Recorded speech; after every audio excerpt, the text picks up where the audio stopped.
Images are some pretty complex things. They don't always show us exactly what we think they do.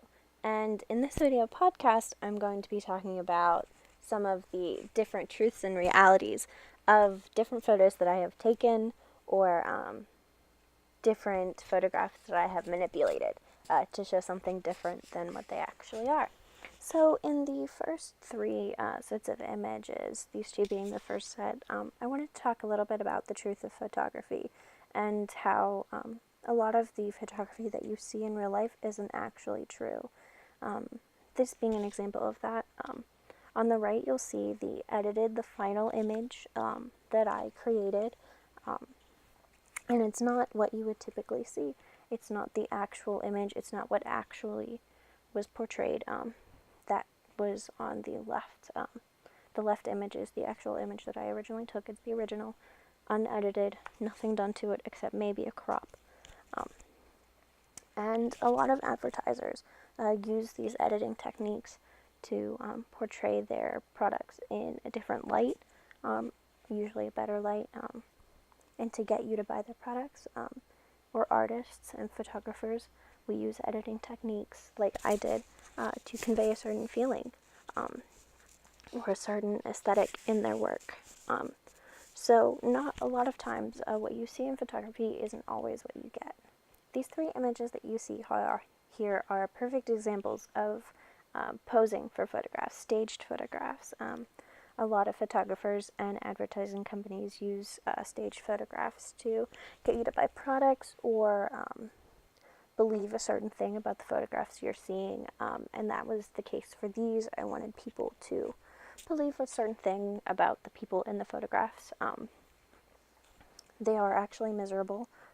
It was winter, it was cold, they were very unhappy. These are my siblings.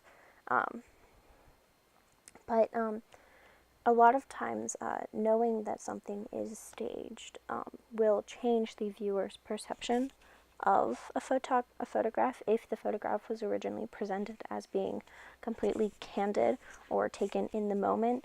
So it's something that you have to watch out for, and something that photographers and other artists need to be very careful of, because it can change perceptions so drastically. This last image is an ode to all of the internet images that exist to make you scared or confused by editing them thoroughly, which was the purpose of this photo as well. I do not have a murder doll in my basement. If I had a murder doll in my basement, I would not live in my house. Sorry, no, I don't do horror. But it goes to show that not everything that you see is real, and not everything that you see is actually what's happening. And all of these photos kind of go to show that. So whenever you're looking at images, you should definitely kind of think twice about what you're seeing, and just make sure that it's real before you go posting it or telling people all about it. These next set of images show you kind of the truth of images, and images that actually are what you think they are, and have a different purpose, which is to create memories and keep memories that you have. These two photographs I took while I was in Germany in the summer of 2012. And while most people only see like a castle on a hill or kind of a cute little house, for me these hold much more than that. When I see the picture of the castle on the hill, I think of the 2 days that I spent on the Rhine River and in Cologne, Germany, and all of the kind of fun I had while there, including getting sunburned because I didn't think it would be warm enough to get a sunburn. And I see the cute little house from my day in a small mining town, exploring the little glass shops and exploring all of the original architecture that is still there, because it wasn't destroyed during World War II. So these are different photographs. They hold memories. They don't lie, and they kind of just show you what I experienced when I was there.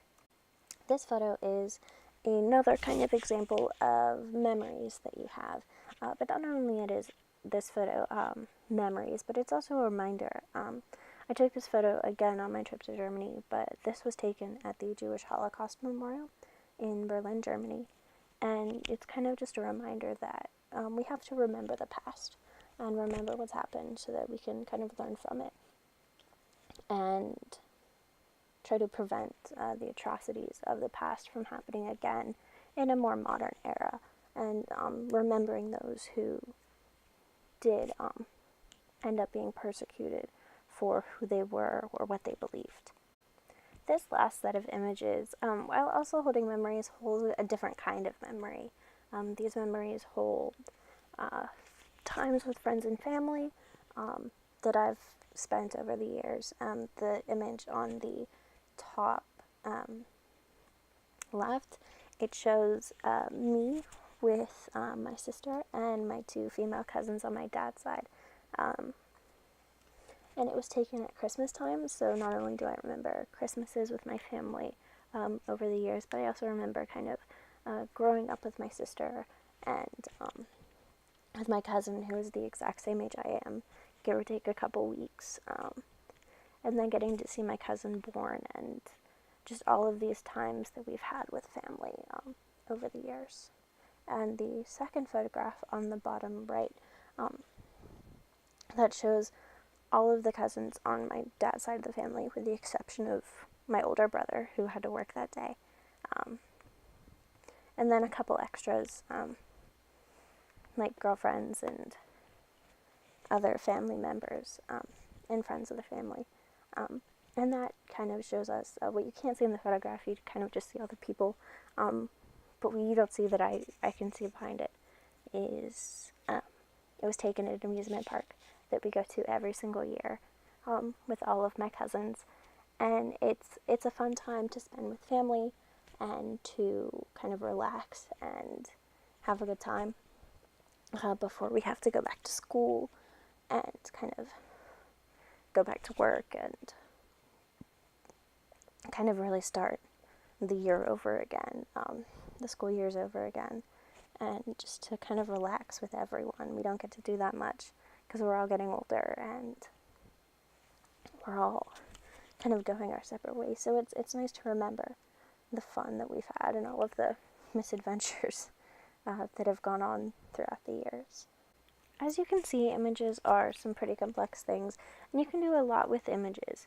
I hope you enjoyed my presentation, and I'm sorry if it was boring to listen to me drone on and on and on about different things that I've done.